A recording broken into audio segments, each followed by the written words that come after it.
Manuel, ¿cómo andás? ¿Todo bien? Hola, ¿cómo andan, che? ¿Todo bien? Buenas, ¿cómo va?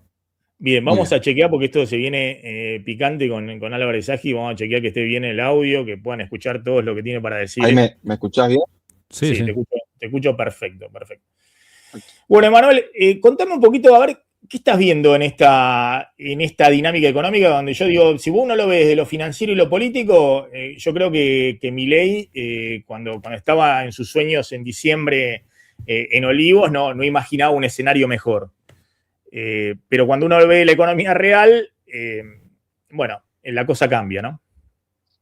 Sí, es eso, es lo que afuera llaman la diferencia entre Wall Street y Mainstream. Me parece Ah, que la parte financiera está muy bien acomodada, sobre todo yo creo que hubo una feliz coincidencia que es el viento de cola internacional, producto de la devaluación del dólar, que tiene más que ver con los errores de Trump que con otra cosa, combinado al mismo momento con un banco central que dice, bueno, ahora voy a comprar reservas. Entonces es cierto que sin ese viento de cola tal vez la compra de reservas no hubiese sido tan cuantiosa, eh, pero también es cierto que por suerte decidieron comprar reservas, porque en otro contexto tal vez la devaluación del dólar a nivel internacional hubiese llevado el tipo de cambio al piso de la banda, cosa que hmm. claramente podría haber pasado. Ahora bien, la compra de reservas no responde únicamente al viento de cola, también responde a una política monetaria que estrangula y que obliga a las compañías o incluso a las provincias, y el caso de Santa Fe me parece que fue el que más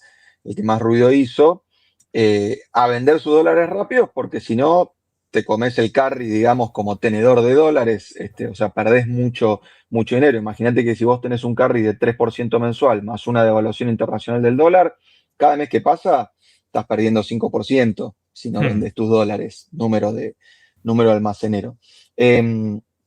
Ahora bien, esa tasa te estrangula el crédito y el crédito era uno de los pocos motores que permitía que el mercado interno traccionara. Nosotros lo escribimos hace, creo que exactamente, sí, un mes, cuando anunciaron este nuevo programa de compra de reservas, que había un trilema, ¿no? Que era crecer, acumular reservas y bajar la inflación. Para los del gremio es un sistemita de 3 ecuaciones, pero tiene solo 2 variables independientes. Entonces vos podés elegir 2, pero la tercera, digamos, la determina el sistema. Y creo que el gobierno está eligiendo bajar la inflación, acumular las reservas y sacrifica la actividad. Y sacrifica la actividad. Entonces me parece que ese sacrificio de la actividad tiene un límite y creo que todos la mayor parte de los argentinos le reconoció al gobierno el mérito de bajar la inflación en la elección de medio término. Me parece que en los que sigue no podés seguir bajando la inflación a lo FATE. ¿Qué significa a lo FATE? No podés seguir bajando la inflación en base a una apertura que obviamente le pega muy fuerte a los precios de los transables, pero que en espejo le pega al empleo de calidad, al Hmm. poco empleo de calidad que le queda a la República Argentina. Y ahí creo que lamentablemente eh, cuesta pensar que Milei vaya a tener la cintura teórica como para abordar esto como se tiene que abordar, que es con un programa de estabilización que tenga componentes heterodoxos para eliminar la inercia, que es lo que te está matando en materia inflacionaria. Para un segundo, ahora vamos al tema de la inercia, ¿no? Y a las prepagas y no sé, los que te generan la inercia, ¿no? Que son Uh -huh. básicamente los servicios en este momento. Pero me interesa eso que decías, ¿no? De 3 ecuaciones y dos resultados y uno tenés que resignar. Vos decís, bueno, el gobierno dijo, compro reserva, pero retiro todos los pesos. De hecho, ahí voy a mostrar después unos números que hizo Amilcar interesantes. El gobierno retirando pesos, en parte porque tuvo que comprarle dólares al Banco Central para pagar los vencimientos de enero, en parte porque está sobre refinanciando la deuda en pesos y está ofreciendo tasas altas, digamos, para esa refinanciación, sobre refinanciación de la deuda. Entonces dice, bueno, el gobierno obviamente está mirando los números, un año después, primer trimestre del año, me da la inflación igual como me dio el primer trimestre de 2025 y una progresión de aceleración. Está preocupado con eso. De nuevo, se me cae en todo el poder adquisitivo. Bueno, tengo un problema con eso y va por acumular reservas, pero al mismo tiempo mantener muy conservadoramente una política monetaria contractiva para desinflacionar. Y sufre el nivel de actividad y el empleo. Del otro lado, los economistas como vos, ¿qué le dicen? No, comprá los dólares que haga falta, emití los pesos, de esa manera, en el corto plazo, vas a privilegiar la acumulación de reservas y el crecimiento, pero bueno, obviamente vas a tener presiones inflacionarias y sobre el dólar, un poco ese sería el esquema. Yo no le digo eso, yo simplemente señalo la contradicción. Ah, Ahora, me preguntás a mí, yo creo que en este momento tal vez estoy de acuerdo en relegar la actividad económica, porque el Banco Central está en una posición muy complicada, digamos de 15.000 millones de dólares de reservas netas negativas, que ahora pasaron a 12.000 en un mes, es una velocidad interesante. Tenés, digamos, en parte acá efectos transitorios que vos no podés estar seguro que sean permanentes, con lo cual me parece que si te apareció una etapa de vacas gordas, mejor llevarte los dólares y después pensar. ¿A qué me refiero con efectos transitorios? Litio, oro, que son buena parte de la explicación del superávit comercial de enero, y sobre todo ONs privadas que aprovechan la baja del riesgo país para refinanciar deuda barata. No sé si eso va a estar en marzo, no sé si eso va a estar en abril. Segundo punto, y acá me parece que está la clave de entender cuán compleja es la situación y cuánto es viento de cola y cuánto es estrangulamiento monetario. No es que el mercado vende los dólares porque está súper optimista con Argentina. El mercado vende los dólares porque no puede asumir el costo de quedárselos, dada la tasa de interés que pone el gobierno. Yo la política monetaria, francamente, la pienso distinto que la enumeración que vos hiciste recién. Yo pienso que la exógena es la tasa. O sea, yo creo que ellos ponen una tasa tal que puedan comprar la mayor cantidad de reservas posibles. El cómo instrumentas esa tasa es un tesoro que en lo que va del año absorbió 2 billones de pesos en sus licitaciones. ¿Pero por qué? Porque tiene que meter una tasa mensual de 3% para que el mercado le escupa los dólares. 3% con una inflación que probablemente vuelva a la zona de 2,5%. Es una tasa real súper alta. Te toca relegar la actividad. Ese es el modelito donde vos tenés el trilema. Decidís pero dos. perdona, no entendí porque no te escuché cuando vos A ver. dijiste, vos decís que entonces vos en este momento estás de acuerdo, digamos, con esta postura conservadora del Banco Central. Yo creo que sí, en lo que refiere a este Bueno, entonces, tablero ¿para de qué comando.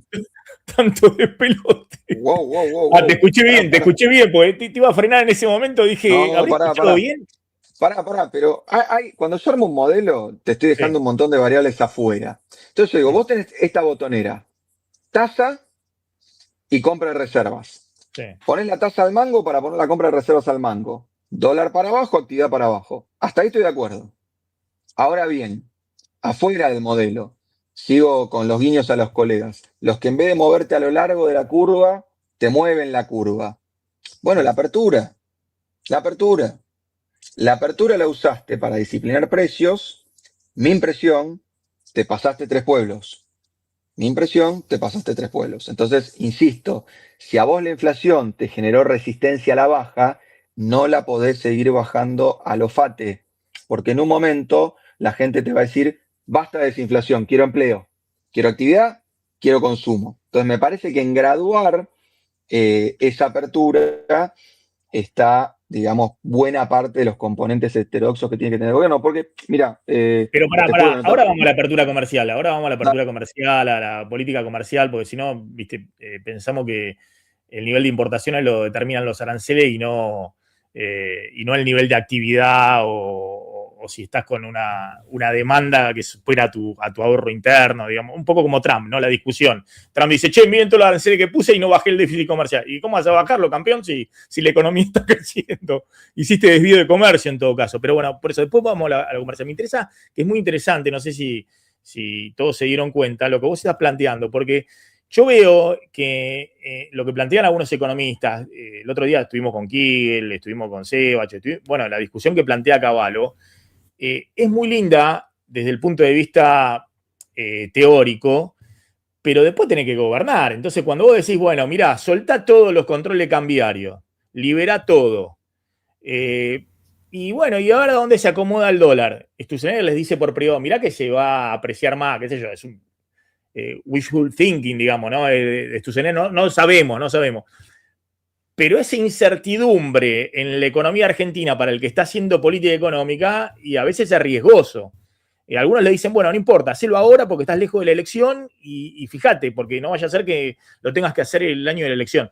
Pero vos no estás de acuerdo con esa idea, digamos, de decir, bueno, soltá todo, no sé, Rubinstein, que le dice, bueno, liberá y que se acomode el dólar en 1700 y con ese dólar real alto, bueno, va a haber un poquito de traspaso a precio y demás, pero el dólar real va a ser más alto y vas a poder ahí sí abrir mejor la economía.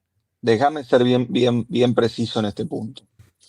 Y de vuelta, por eso creo que hay que pensar con una caja de herramientas un poquito más amplia que la tasa de interés, y no más. Voy a esto. El gobierno hoy enfrenta un trade-off clarísimo. Compra de reservas, actividad económica.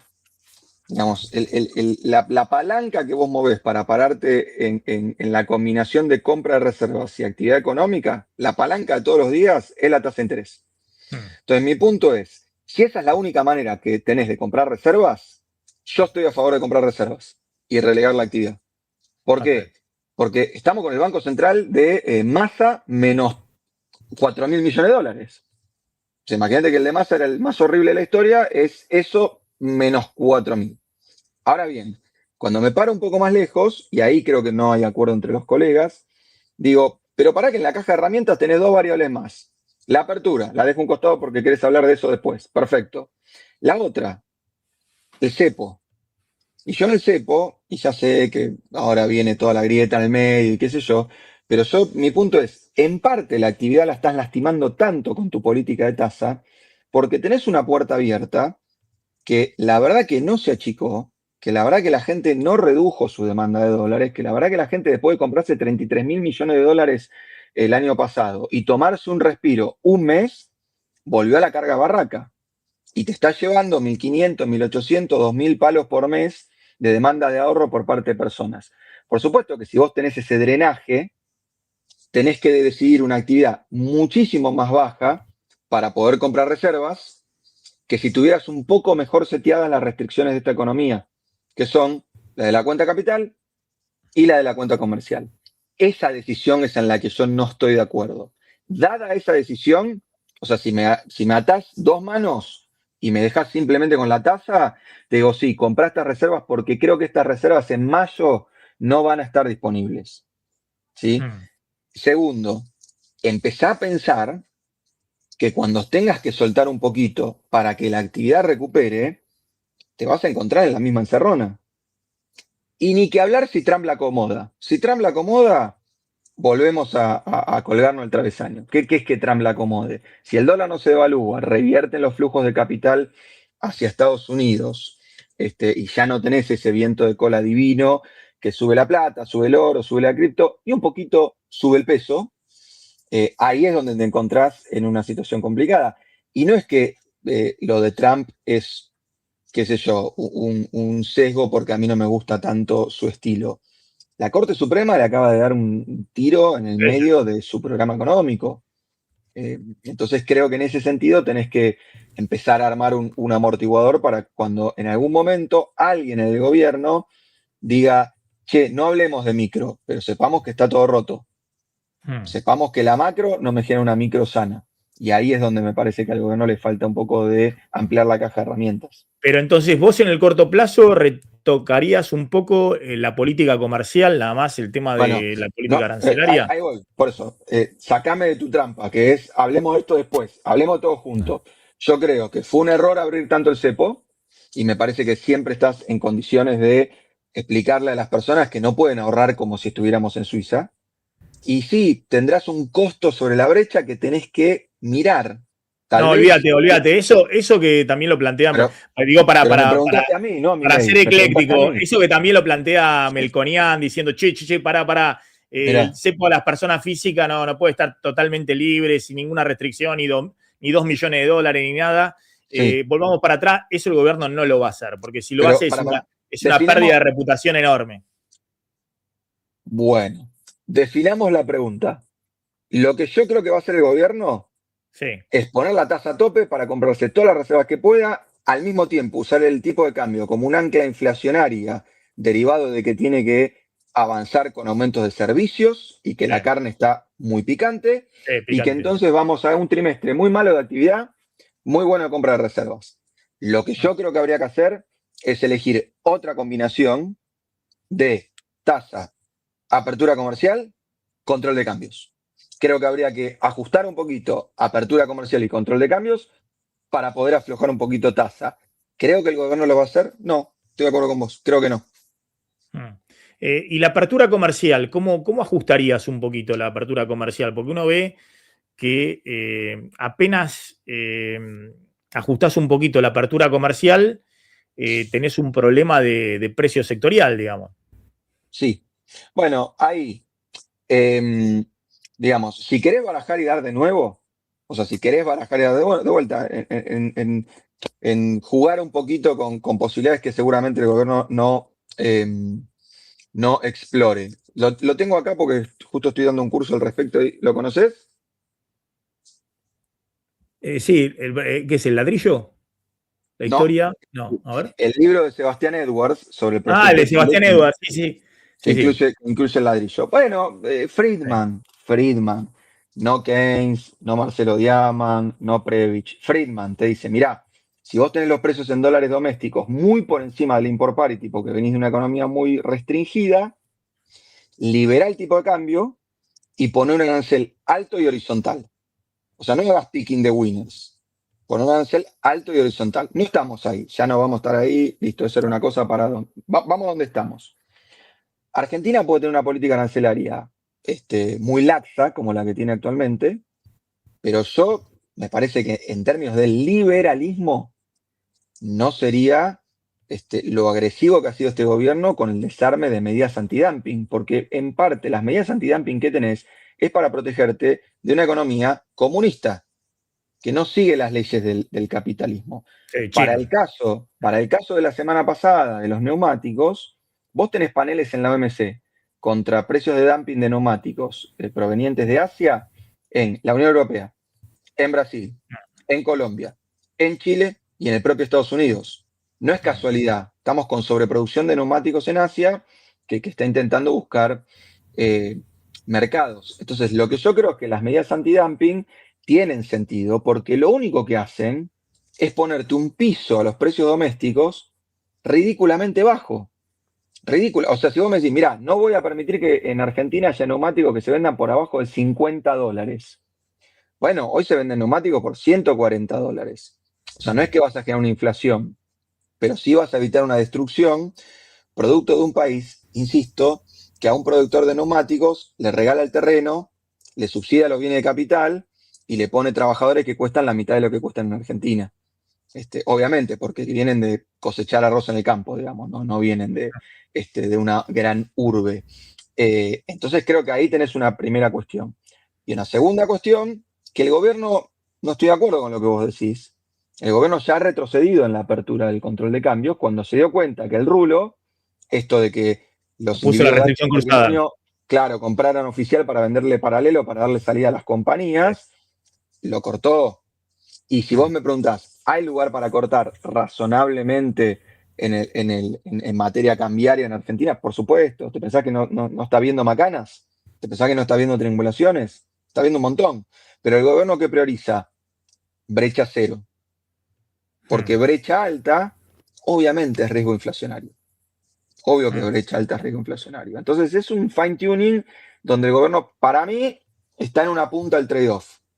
Todo bajar la inflación. Importa el costo en términos de empleo. Y ahí es, creo, donde su teoría macro y su teoría de equilibrio general falla. Y es raro en el presidente que suele pensar Eh, cuando el presidente dice, che, hay dos individuos. Uno produce neumáticos, el otro trabaja en el comercio. Abrimos la economía para que este individuo gaste más en neumáticos. Buenísimo, el tipo se libera ingresos. Ahora, gaste menos perdón, en neumáticos, sí. y gaste más en Sí. otros sectores. Se le libera una restricción, le aumenta el ingreso disponible. Pensemos en el equilibrio general. este otro nieto que trabajaba produciendo neumáticos, su ingreso fue a 0. Entonces, explícame a dónde va a laburar ese.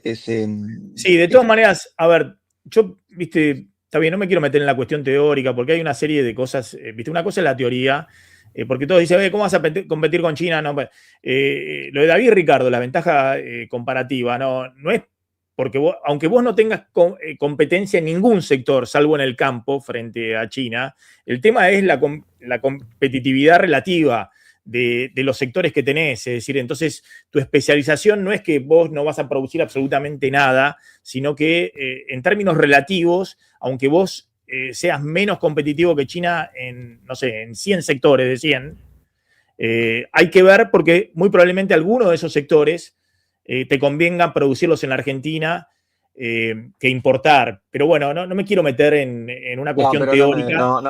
No me pinches y me cerrés la conversación. Pero bueno, pero que sirve para los libros de texto y no para. Después de David Ricardo, sí, hubo muchos avances en la teoría de comercio internacional que dicen que los supuestos de Ricardo no se cumplen y que puede ocurrir el caso de que vos tengas una teoría de la ventaja absoluta que genere exclusión total del comercio internacional. Entonces, está bien. Olvídate, sí. Por eso lo planteamos la vez pasada, que también voy al súper pragmatismo, obviar toda la literatura que surgió a partir del desarrollo reciente de los países sudasiáticos, respecto a administración de comercio y demás. Pero bueno, no me quiero meter en esa discusión. Pero para Maxi, sí. voy a tu punto concreto, pragmático, etcétera. Justamente por eso te mostraba el libro de Edwards. Cuando los Chicago Boys en Chile se ponen la economía de gorro, al punto tal de tener que estatizar bancos, Pinochet se cansa de esos tipos teóricos y trae un equipo que Edwards llama, me parece con un nombre muy lindo, neoliberales pragmáticos. O sea, el tipo no revisa la dirección en la cual mueve la economía desde el punto de vista teórico, ideológico, pero dice, muchachos, no me vengan a abrir la economía sobre la base de un supuesto donde el trabajador puede hacer manzanas o microchips y donde el capital puede fluir fácilmente entre sectores o entre países. Si ven que se me están cayendo los bancos, si se me está cayendo la industria, bueno, llévenme a ese punto de libre comercio más lento, más gradual, más previsible. Entonces, obviamente, Milei puede decir, lo que pasa es que a mí la sociedad me pide que baje la inflación a cualquier costo. Bueno, yo creo que ese cualquier costo no va hasta el punto, hasta la solución de esquina. Tipo, listo, rompeme todos los empleos con tal de ir a deflación. No, está bien, entiendo cuál es el punto que haces y además Chile no es una economía comparable con la Argentina, porque bueno, Argentina ha desarrollado a partir de la década de 50 y el 60 sobre todo industrias que obviamente en Chile no estaban, toda la industria de uso de insumo de uso difundido, ¿no? Justamente lo que estamos hablando de Aluar, de la siderurgia, bueno, de la metalmecánica, bueno, después la industria automotriz, por supuesto. Voy a este punto, mira, engancho con... hoy salió en el boletín oficial que se da de baja un antidumping que tenía Aluar. Ha habido mucho ruido en las redes sociales respecto a que era una maniobra política de venganza del gobierno y demás. Le pedí a la empresa que me diga, dicen que estaban elaborando un comunicado, ahora lo que dicen es que no van a hacer comentarios, que no hay comentarios para hacer por parte de la empresa, pero todo indica que no era relevante este antidumping, digamos. La posición la arancelaria tiene que ver con un tipo de aluminio que es para la aleación, no sé, de ciertos artículos para el hogar que no es relevante en la ecuación de la empresa, ¿no? Dicho esto, de paso, obviamente los periodistas tenemos diálogo con las empresas para tener la información y demás. En el caso particular de Aluar, lo que sí yo creo, porque lo he venido diciendo durante décadas, no lo voy a corregir ahora, es que hay un problema con los insumos de uso difundido en la Argentina y la determinación de costo de todos los sectores. Y en el caso de Aluar, ha ejercido una posición dominante porque es el único productor de aluminio primario en la Argentina que ha encarecido absolutamente todas las industrias y todos los desarrollos de todas las pymes que usan ese tipo de insumo. Entonces, hay que hacer una revisión respecto también bueno, si uno quiere tener a futuro una industria competitiva y no lo puedes tener con la Aluar que se ha manejado en las últimas décadas porque eso te funde al resto de las industrias. Dicho así, para que quede, digamos, sin ningún tipo de suspicacia respecto al diálogo que podemos tener con las empresas para tener información y respecto a la idea que yo tengo de haber estudiado lo mismo en buena medida con el tema de la siderurgia y techín y algunos sectores que compran la chapa de techín, ¿no? Permitime una cosa ahí, y por ahí lo tendría que haber hecho al principio, digamos. Pero obviamente, full disclaimer, yo no tengo de cliente a Loar, ni Fate, ni lo conozco a Javier Madanes Quintanilla. Ahora te digo dos cosas sobre lo que decís que me parece súper importante. La primera, supongamos, dándole la razón al gobierno, que vos tenías, exagero, empresarios que cazaban en el zoológico. Si vos tenés un tipo cazando en el zoológico 10 años seguidos, no lo podés largar a la selva mañana, pues lo van a matar. Y sobre todo, por ahí el tipo decís, se lo tiene merecido, pero sus trabajadores no se lo tienen merecido, porque sus trabajadores no deciden cazar en el zoológico, van a laburar con economía abierta, cerrada, con aranceles, con antidumping, con lo que sea. Punto aparte. Segundo, y gran problema del péndulo argentino. Yo creo que hay países que tienen un problema gravísimo. No tienen monopolios. Son tan chiquitos y tienen tan poca capacidad tecnológica que no tienen monopolios. Los países que por suerte, como Argentina, tenemos monopolios, nos tenemos que dar una política regulatoria de esos monopolios. Entonces, si vos tenés un solo productor de neumáticos en Argentina, o dos, o tres, no es que le tenés que determinar el precio con un dedo, pero tenés un montón de herramientas en defensa de la competencia para que esos abusos no ocurran. El gobierno dice más fácil, digamos, abro la competencia importada y... Buenísimo, entonces vamos a ser como Haití, que no tiene monopolios. Bueno. Vamos a ser como cualquier economía centroamericana que no tiene monopolios. Déjame hacer una aclaración cuando hablas de los empleados de Aluar y de Madanes y demás.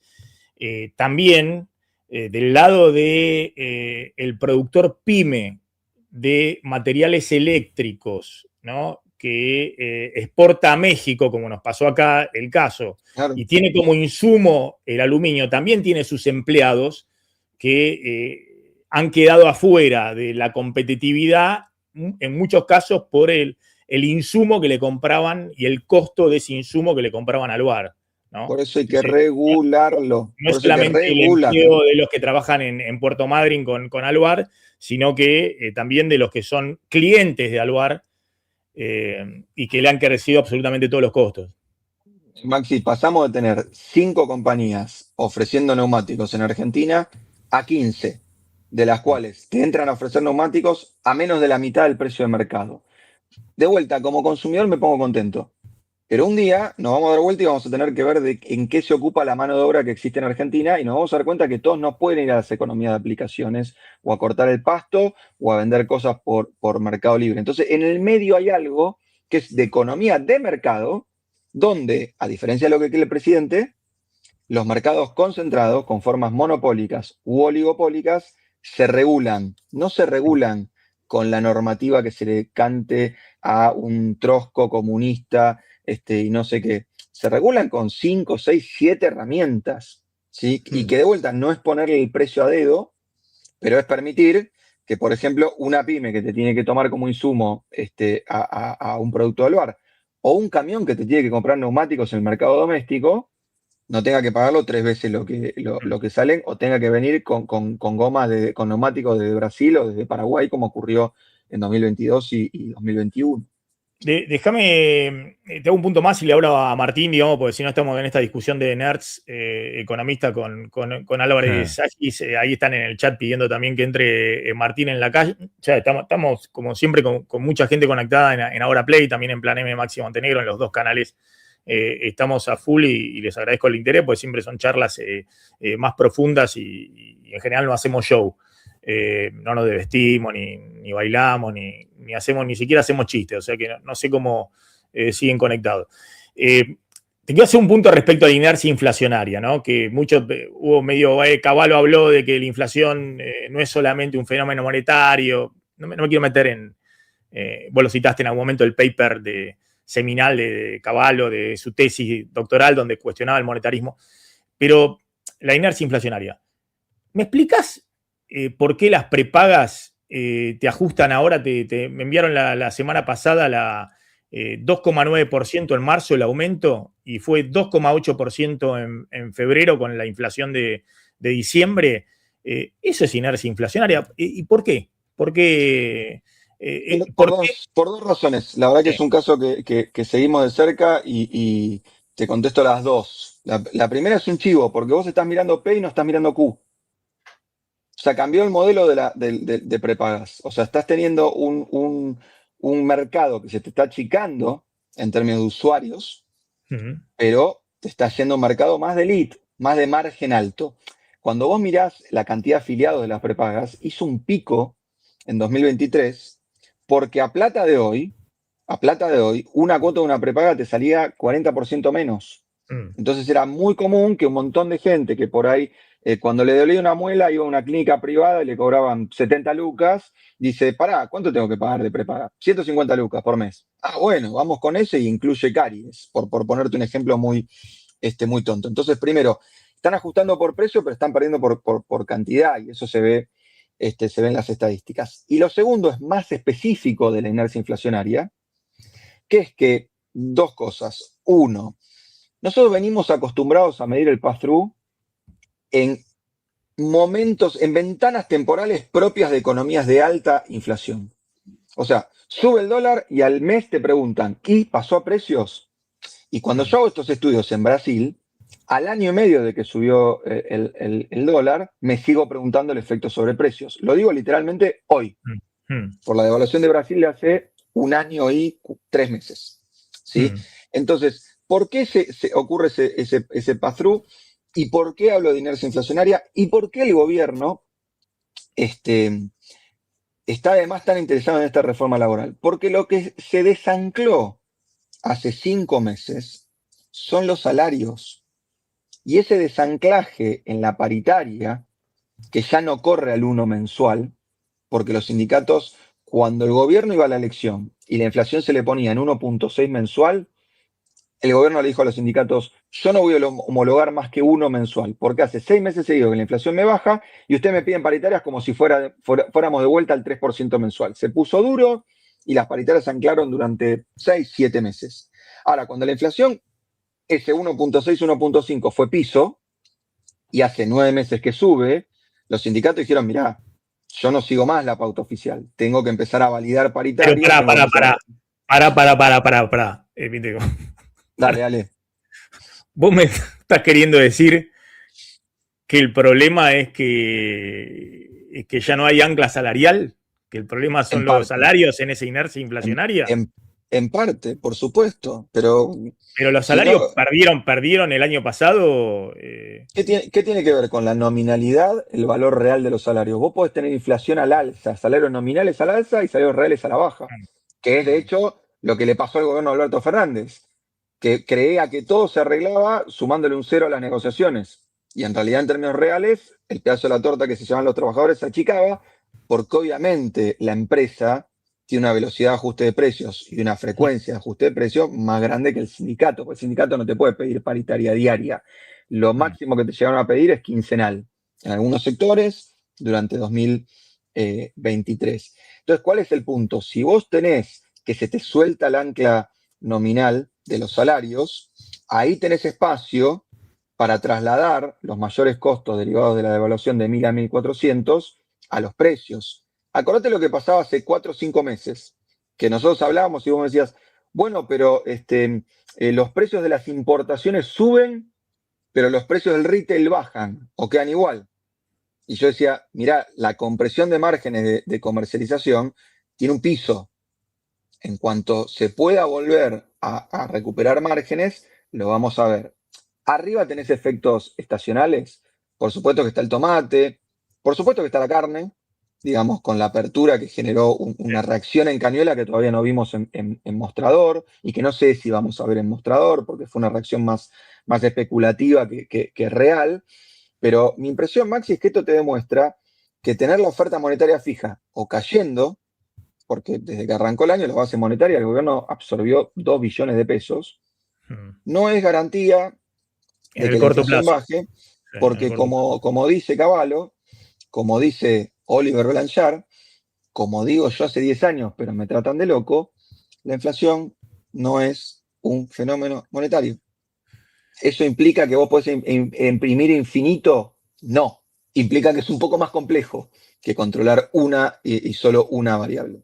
En el corto, no quiero entrar en esa discusión, en el corto plazo creo que hay una coincidencia respecto a lo que decís. Fíjate lo que planteaba, esto es la Fundación Capital, el último informe, está viendo un acortamiento en el plazo de la negociación de paritarias, ¿no? Los naranjas son los que se acortan, los amarillos son los que se mantiene la extensión del acuerdo, pero está viendo que están apareciendo cada vez más naranjas, es decir, que se están acortando los plazos. Esto puede ir en línea con lo que vos decías, como hace 5 o 6 meses vieron que la inflación se volvió a acelerar y bueno, ahora por lo menos un sector de los trabajadores, estamos hablando de los 6 millones de trabajadores asalariados registrados privados, ¿no? Bueno, en general se acorta la negociación paritaria y eso es un problema también en la dinámica de la inercia inflacionaria. Yo creo que en la tabla lo ves claro, Maxi. Acá el argentino tiene algunas reglas de pulgar oscilante muy básicas. Si la inflación empieza con 1, en general la paritaria te va a trimestre, a cuatrimestre o a semestre. No te va a mes, no te va a bimestre. Cuando la inflación cruza el 2, ahí ya depende del sector. Por supuesto, acá vos tenés algunos sectores con periodos de ajuste súper cortos que se explican en parte también por salvo construcción, ¿no? Digamos, pero en encargados de edificios y en bancarios, el sindicato tiene ahí una ventaja, particularmente en el encargado de edificios, donde es el ejemplo por antonomasia, donde vos tenés al sindicato junto y a la patronal dispersa. Con lo cual ahí es como una paradoja de la negociación. Igualmente yo no veo ningún sindicato negociando estos aumentos del 2,8 mensual o el 2,9 de las prepagas, ¿no? O de los aumentos de algunos servicios privados, como el caso de Internet y demás, que aunque hay más competencia, pero igualmente vienen con aumentos bien por arriba. Fíjate este punto importante, Maxi. Si vos sobre un salario, en vez de subir al 1, subís al 2, el 100% del ingreso del hogar, una prepaga que te come el 15, el 20, el 25% del ingreso del hogar, tiene lugar para subirte al 2 o para subirte al 3. Entonces, y te digo algo, en la determinación de precio de los servicios. Sí, tiene lugar, pero vas a gastar cada vez mayor parte de tu ingreso en la prepaga y menos a ir a comer afuera o comprarte ropa o otras por eso te digo que en algún momento el gobierno tiene que empezar a poner en su balanza de pros y cons dónde queda el consumo, porque, insisto, una inflación a la baja con una economía en recesión no es sostenible ni desde el punto de vista económico ni desde el punto de vista político. Entonces, insisto, bajar la inflación a lo FATE tuvo su rol en el pasado. Me parece que este tiene que ser un punto de inflexión para que el gobierno piense en otra estrategia antiinflacionaria que probablemente no le guste. Porque vos sabés bien que del 3 al 0, si vamos solo con política monetaria contractiva, va a ser la paz de los cementerios. Va a tardar mucho y va a ser muy tortuoso. Y eso es lo que te enseña la experiencia de lo que vos decías que criticaba Cavallo en su tesis doctoral, de los planes ortodoxos aplicados a economías de alta inflación. Si vos me preguntás qué tiene que hacer Powell, cuando se le despierte la inflación, subir la tasa, punto. ¿Qué va a hacer? Se va a anunciar un plan de estabilización para bajar medio punto la inflación anual. No tiene sentido. Ahora, si nosotros queremos cortar a 1/3 la inflación, porque queremos ir del 3 al 1, con tasa, es como tirarle una bazuca a un mosquito. O sea, los daños colaterales van a ser altos. Es distinto. En general, todos los planes de estabilización fueron expansivos en Argentina, ¿no? El austral, la convertibilidad. Justamente. Mirá la falta que le hace a este gobierno un plan de estabilización expansivo. O sea, que baje la inflación y que suba la actividad. Porque, insisto, 2027 está, por supuesto, en el horizonte del gobierno. Entonces, si vos vas a 2027 con 1 de inflación mensual, pero con un empleo que en un momento vamos a dejar de reemplazar empleo privado por monotributistas. Creo que hoy estamos empezando a pegar esa vuelta, porque ya no entran más monotributistas en este mercado. Y arriba de eso, en una economía que tiene el siguiente problema. La economía RIGI anda muy bien. Ahora ese es el 10% de la economía. El problema es cómo hacemos que ande bien la economía no RIGI. Porque entonces le decimos a la economía no RIGI, competí con el exterior, con las condiciones argentinas viejas, y a la economía RIGI, le decimos, no, para competir con el exterior e invertir en Argentina, yo te doy condiciones nuevas, de menos impuestos, de más apertura, de menos regulaciones. Hay algo que está mal en eso, en términos de equidad y en términos de interés del propio gobierno. Martín, metete, por favor. Sí, Emanuel, en el esquema anterior de monetario del gobierno, ellos planteaban y defendían a capa y espada que no podían comprar reservas en ese momento, porque eso iba a presionar al alza el tipo de cambio, aunque en general suelen, cuando habla de esto Caputo en entrevistas, solamente referirse a la época electoral, donde obviamente que ahí había una caída histórica de la demanda de dinero y ahí no podían comprar. Pero entiendo que la crítica que se le hace desde los economistas es del segundo trimestre del año pasado en la cosecha, cuando hubo muchísimos dólares y compraron cero y ahí no estábamos en corrida, ¿no? Pero bueno, finalmente, después de las elecciones y ahora fin del año pasado, particularmente ahora del 5 de enero en adelante, el Banco Central está comprando muchísimo, más del 5%, y el tipo de cambio está cayendo muchísimo también, de alguna manera contradiciendo esa tesis que el gobierno tenía el año pasado. Pero al mismo tiempo, digamos, todos los pesos que emite por la compra de dólares los termina retirando el Tesoro y retira más incluso de los que emitió el Central. ¿Crees que ahí también podría pasar que en realidad, si el gobierno, digamos, dejara esos pesos en la calle, no sé si todos, pero al menos parte, no irían a inflación, así como tampoco hubieran ido a dólar las compras de dólares de aquel momento? Lo primero que pasaría, Martín, es que irían a actividad y entonces te competirían con las reservas que estás comprando. Porque buena parte del superávit comercial de enero se explica por importaciones que hace 6 meses que caen.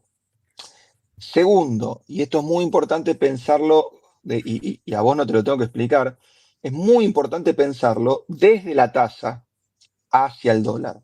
Insisto, suponete que yo te llamo como asesor financiero y te digo, Martín, acabo de tomar en el exterior 100 millones de dólares. Es mi capital de trabajo de los próximos 6 meses. Los guardo en una cajita en dólares y los voy gastando a medida que va viniendo el gasto en pesos que tengo indexado a la inflación en los próximos 6 meses. O los vendo y me pongo a tasa y voy gastando. Yo sé que no se pueden hacer recomendaciones, pero me vas a decir lo segundo. Entonces, si el gobierno afloja la tasa, la velocidad a la cual el mercado le vende los dólares va a ser más baja y por ende la acumulación de reservas va a ser más lenta.